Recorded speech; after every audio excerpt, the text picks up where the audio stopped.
Leitura diária. Segundo livro de Reis, capítulo 12. A reparação do templo. No 7º ano do reinado de Jeú, Joás começou a reinar e reinou 40 anos em Jerusalém.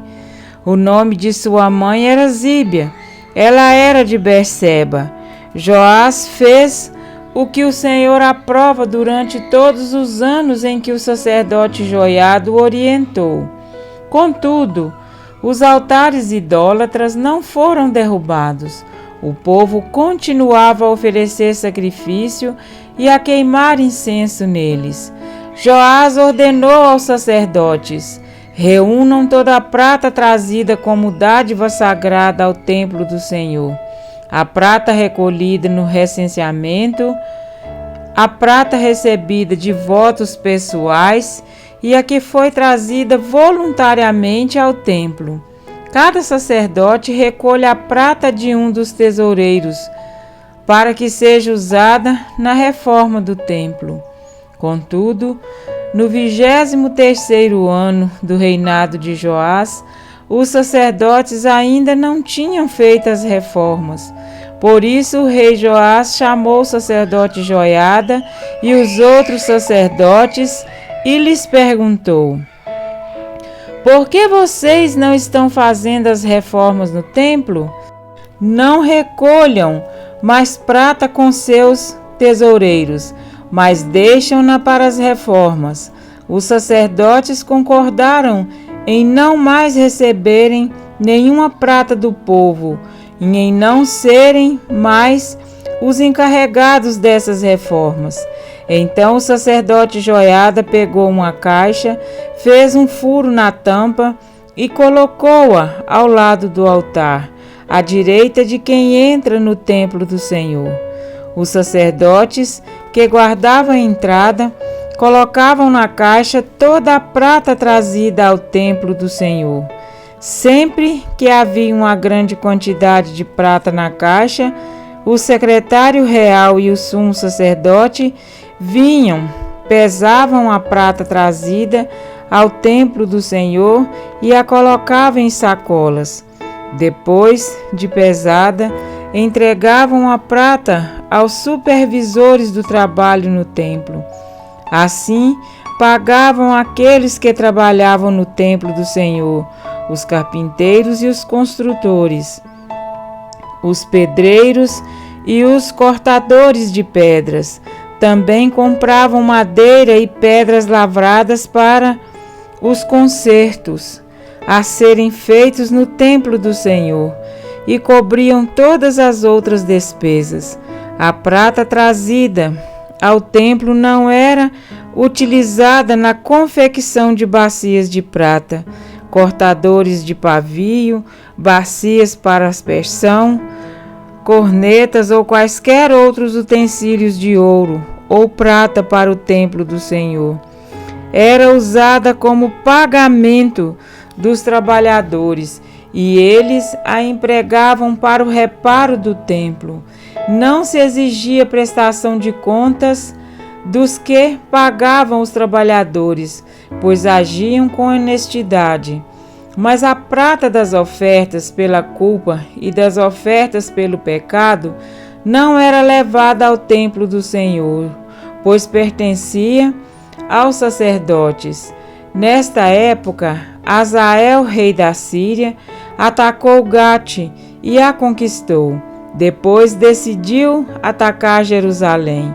Então Joás, rei de Judá, apanhou todos os objetos consagrados por seu antepassado Josafá, Jeorão e Acasias, reis de Judá, e os que ele mesmo havia consagrado, e todo o ouro encontrado no depósito do templo do Senhor e do palácio real, e enviou tudo a Azael, rei da Síria, que assim desistiu de atacar Jerusalém. Os demais acontecimentos do reinado de Joás e as suas realizações estão todos escritos no livro dos registros históricos dos reis de Judá. 2 de seus oficiais conspiraram contra ele e o assassinaram em Bet-Milo, no caminho que desce para Sila. Os oficiais que o assassinaram foram Josabade, filho de Simeate, e Jeozabade, filho de Sumer. Ele morreu e foi sepultado junto aos seus antepassados na cidade de Davi, e seu filho Amazias foi o seu sucessor. Para refletir, a missão de Joás não teve início em seus 7 anos de idade, mas nos anos dos quais passou aprendendo aos pés do sacerdote na casa do Senhor. Joiada foi para ele a figura de um pai e de um amigo fiel. Sua conduta foi pautada nos conselhos do sábio sacerdote. Ao ver o precário estado de conservação do templo, Joás ordenou que o lugar que lhe foi o primeiro lar fosse reformado. A casa de Deus representava o desejo do Senhor em habitar no meio do seu povo. Não há paredes que o contenham, mas ele escolheu o templo como um lugar que representava a sua presença e como uma escola da verdadeira educação. Joás aprendeu aos pés de Joiada, porque antes Joiada aprendeu aos pés do Senhor. A Bíblia afirma que nós somos casa espiritual, 1 Pedro 2,5, edificada sobre a rocha que é Cristo e sua palavra, Mateus 7,24. O firme fundamento da igreja não é a sua estrutura, nem tampouco os seus tesouros, pois estas coisas são perecíveis. O fundamento, o alicerce da igreja é a pessoa de Cristo Jesus. Portanto, se a nossa vida estiver edificada em Jesus, em obediência à sua palavra, Ele mesmo reparará os estragos que o pecado tem nos causado e nos conservará como povo de propriedade exclusiva de Deus. 1 Pedro 2:9. Sobre a importância de reavivamento e reforma no meio do povo de Deus, Ellen White escreveu: precisa haver um reavivamento e uma reforma sob a ministração do Espírito Santo. Reavivamento e reforma são duas coisas diversas. Reavivamento significa renovação da vida espiritual, um avivamento das faculdades, da mente e do coração, uma ressurreição da morte espiritual.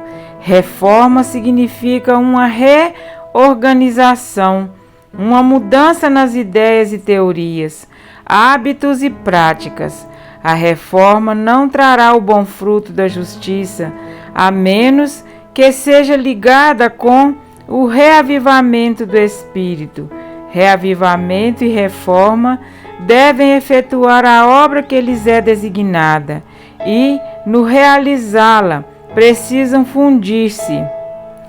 Toda a nossa vida deve estar depositada ao pé do altar do Senhor, e Ele mesmo operará em nós o reavivamento e a reforma tão necessários. E neste sentido, não podemos deixar de observar a fidelidade dos tesoureiros. Eram tão honestos que não precisavam prestar contas do dinheiro que recebiam. Os filhos do reino, aqueles que um dia receberão coroas de glória, têm a obrigação de agir como aqueles homens, em total fidelidade. Sabemos que o dinheiro sempre foi o principal motivo da corrupção do coração do homem, e as Escrituras dizem que o amor do dinheiro é a raiz de todos os males. 1 Timóteo 6:10.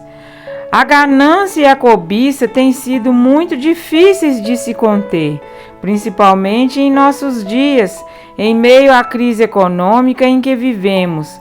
Mas já pararam para analisar que quanto mais se tem, menos se é feliz?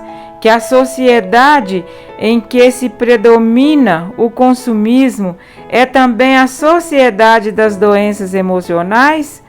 Na matemática de Deus, menos é mais.